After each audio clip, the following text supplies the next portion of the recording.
हर हर महादेव। मित्रों, आज का हमारा जो टॉपिक है वो बड़ा ही इंटरेस्टिंग होने वाला है। शायद आपकी ज़मीर को भी जगा दे, अंदर के रोम रोम भी आपसे कहे कि वाकई में इस चीज़ों में मुझे साथ देना चाहिए।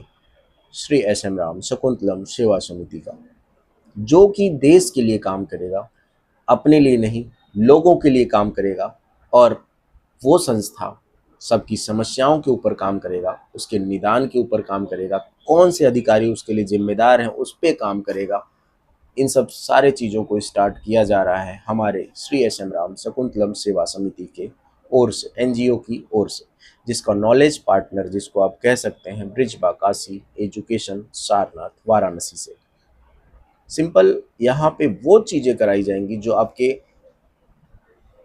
बेसिक समस्याएं हैं। सिंपल एक एग्जांपल से मैं बात करता हूँ। गवर्नमेंट की इतनी सारी योजनाएं आती हैं, उस योजनाओं में कितने लोग लाभ ले पाते हैं, आपसे मैं पूछता हूँ।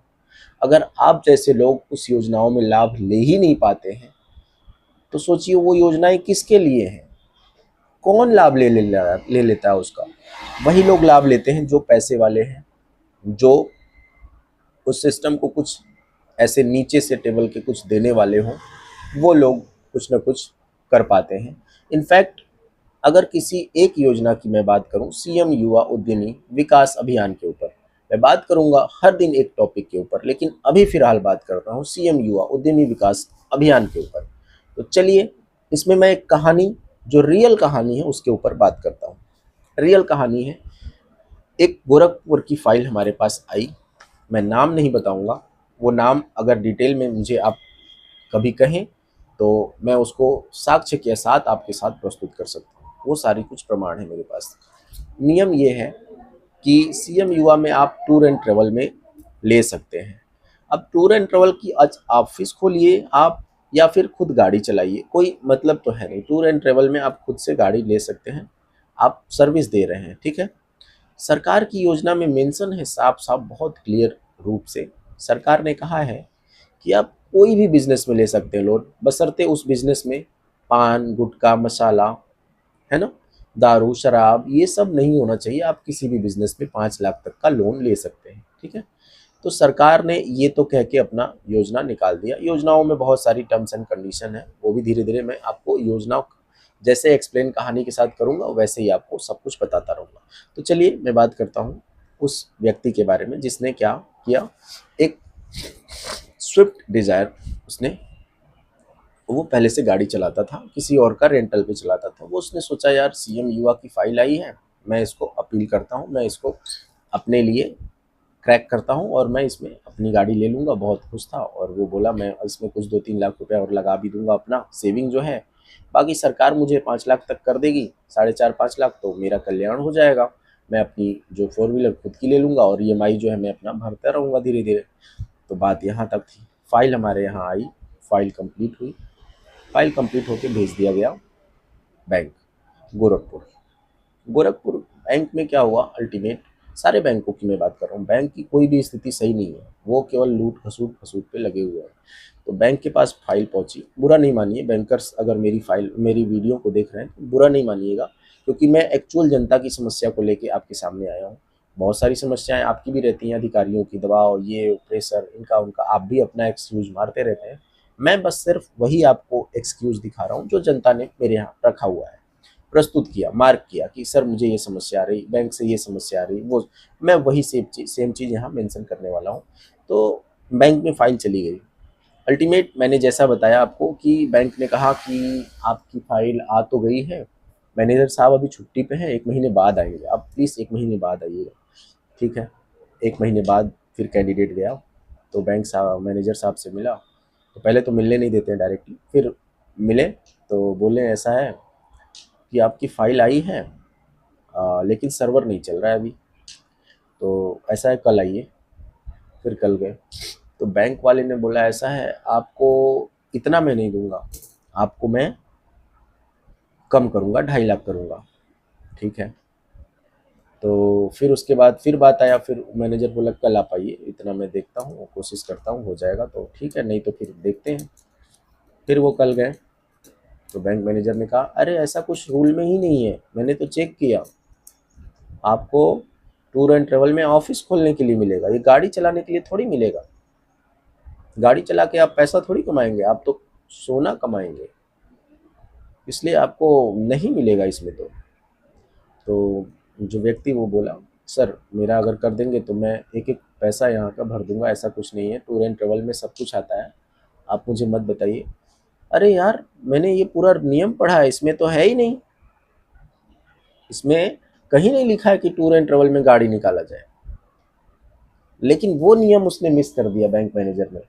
उसने ये नहीं पढ़ा कि बस इसमें कुछ गिने चुने चीज़ों को छोड़ के हर उस बिजनेस में पास किया जा सकता है लोन 5 लाख का। ये सरकार ने खुद कहा है।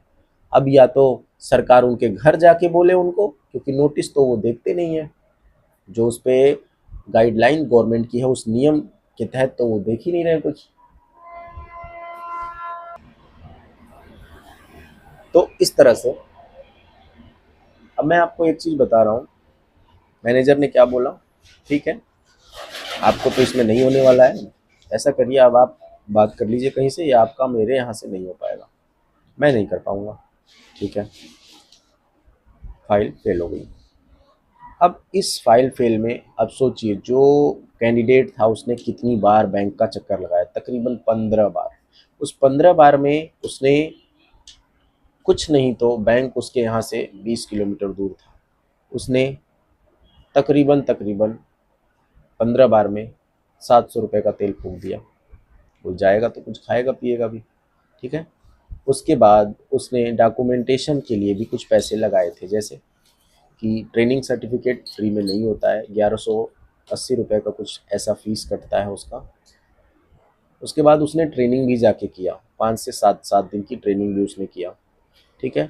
उसके बाद MSME बनवाया उसने 500 रुपये में। उसके बाद उसने फॉर्म भरवाया 500 रुपये में। उसके बाद उसने प्रोजेक्ट रिपोर्ट बनवाए 3000 रुपये में। उसके बाद उसने कंप्लीट फॉर्म कराया, फिर बैंक कंप्लीट फॉर्म कराने के लिए उसने 5 से 7 बार जिला उद्योग कार्यालय का चक्कर मारा। फिर उसके बाद वो फाइल बैंक गई और अंतोगत्वा वो लास्ट तक फेल हो गई। अब बताइए, कैंडिडेट को लोन मिला, उसका सपना पूरा हुआ, या उसका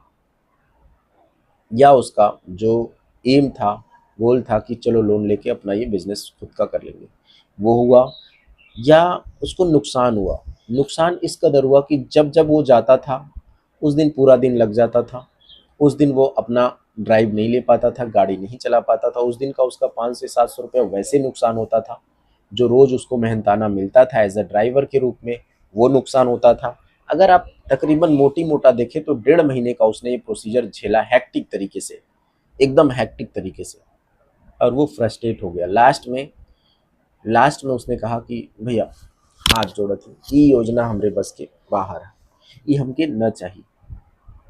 तो ये फ्रस्ट्रेशन रहा, प्लस उसका नुकसान क्या हुआ, कम से कम कुछ नहीं तो 15 से 20 हज़ार रुपये, उसका 20 हज़ार रुपये नुकसान हुआ होगा। उसका रोज का जो दिहाड़ी बनती थी वो नुकसान हुआ, प्लस उसने जो डॉक्यूमेंटेशन में लगाए वो नुकसान हुआ, प्लस वो जो बैंकर्स और बैंक के पास और जिला उद्योग कार्यालय के पास और प्लस डॉक्यूमेंटेशन के लिए जितनी बार उसने दौड़ा कूद, टोटल 20-20 हज़ार रुपया उसका खर्चा हो गया। मिला क्या उसको? घंटा। मिला क्या उसको? बाबा जी का घंटा। फिर मैं यही बार बार कहूँगा, मैं काशी विश्वनाथ की नगरी में रहता हूँ और मैं बहुत सीधा शब्द बोलता हूँ, और एकदम सिंपल और एकदम सीधा और एकदम सच जिसको कह सकते हैं आप। जब आदमी को कोई फ़ायदा ना हो तो हम लोग यहाँ कहते हैं क्या फ़ायदा है, बाबा जी का घंटा मिला, तुमको तो कुछ नहीं मिला, तुम्हारा नुकसान ही हो गया। तो इस तरह हमारे यहाँ कहावत है कि नुकसान ही हो गया। अल्टीमेट आया आदमी कुछ प्रॉफिट करने और लॉस हो गया, बैठे बैठाए लॉस हो गया। फिर उसके माइंड में सेट में क्या जाएगा, माइंड सेट उसका क्या बोलेगा उस इंसान का, यार कभी भी योजनाओं में नहीं कुछ करना है, ये सब फर्जी होता है, ये सब बड़े लोगों का होता है, ये जिनके पास जितने पैसे होते हैं वो पैसा खिला के, उनके पास बिजनेस भी नहीं होता वो पैसा पास करा लेते हैं। यानी आपका मैसेज आपने किस तरह से कैंडिडेट को क्या प्रोवाइड कर दिया और उससे गवर्नमेंट के ऊपर क्या इम्पैक्ट आएगा, आप सोच नहीं सकते कि गवर्नमेंट के ऊपर कितना बुरा इम्पैक्ट आएगा। गवर्नमेंट के लिए जनता के जो मन में जो इम्पैक्ट आएगा, बहुत बुरा इम्पैक्ट आएगा। मैं नहीं, कोई भी इम्पैक्ट क्रिएट कर सकता है, सोच सकता है। जनता ने क्रिएट कर लिया माइंड में अपने कि ये सरकार बहुत बेकार है, बस योजना निकाल के रख देती है, अधिकारी बस में है ही नहीं इनके। जो योजना ये दे देते हैं उसमें भी अधिकारी आनाकानी करते हैं और घूस खपाट लेते रहते हैं, छोल मोल करते रहते हैं, पैसा चाहता है इनको टेबल के नीचे से, और इसी वजह से मेरी योजनाओं को इन्होंने पास नहीं किया। उनके माइंड में ये तरह तरह की चीज़ें जाएंगी। अब सोचो जरा ध्यान से, जितने भी नेता लोग जितने भी भीड़ को जुटाते हैं वो फ्री में थोड़ी जुटाते हैं। वो क्या करते हैं, जितने भी एम्प्लॉई हैं, सरकारी एम्प्लॉई हैं, उनको एक दिन का क्या कहते हैं, आप सारे लोगों को नोटिस दिया जाता है कि आप सारे लोग इस मीटिंग में इस दिन प्रोवाइड होंगे, प्रस्तुत होंगे, गाड़ी यहाँ से चली जाएगी, आप सब आ जाएंगे भर के। सिंपल सिंपल लॉजिक है, क्योंकि जनता वहाँ नहीं जाना चाहती है। क्यों नहीं जाना चाहती? किसी भी योजनाओं में, किसी भी सरकार की इच्छाओं में जनता वहाँ नहीं जाना चाहती है, क्योंकि सरकार इस लायक ही नहीं हो चुकी है इस समय। इस कदर भ्रम फैला के रख दी जनता में कि जनता उसको देखना ही नहीं चाहती। बस जनता इसलिए टॉलरेट करती है सरकार को, इसलिए बर्दाश्त करती है क्योंकि अल्टीमेट उसके पास सत्ता है। वरना कोई भी इस दुनिया में, कोई भी इस दुनिया की मैं बात कर दिया हूँ, इस दुनिया में कोई भी सरकार को नहीं चाहता। सरकार सिर्फ वही है जो देश हित में सोचे, जो लोगों के लिए सोचे और लोगों के लिए कर मर मिटने के लिए कुछ सोचे। नहीं तो बाकी सरकार वही दो बंदरों के बीच में एक बिल्ली या दो बिल्ली के बीच में एक बंदर वाली कहानी है। सरकार सिर्फ इतनी है, क्योंकि सरकार दो भाइयों के बीच में क्या है, एक दीवार है। सरकार अगर इस दीवार को खत्म कर दे